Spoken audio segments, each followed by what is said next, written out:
उपमुख्यमंत्री सुनेत्रताई पवार यांचे श्री विठ्ठल रुक्मिणी चरणी नतमस्तक. मंदिर संवर्धन कामांचा घेतला आढावा. राज्याच्या उपमुख्यमंत्री सुनेत्रताई पवार यांनी आज श्री विठ्ठल रुक्मिणी मातेचे विधिवत दर्शन घेऊन राज्याच्या सुखसमृद्धीसाठी प्रार्थना केली. यावेळी मंदिर समितीचे सहअध्यक्ष गहिनीनाथ महाराज औसेकर यांच्या हस्ते शाल व श्री विठ्ठल रुक्मिणीची मूर्ती देऊन त्यांचा सत्कार करण्यात आला.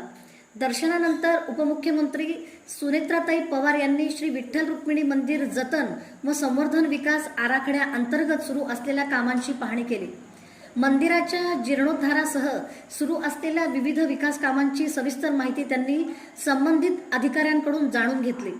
जीर्णोद्धार पूर्ण झालेल्या मंदिरातील मूर्तीच्या प्राण प्रतिष्ठेनिमित्त आयोजित होम हवनालाही त्यांनी उपस्थित राहून दर्शन घेतले.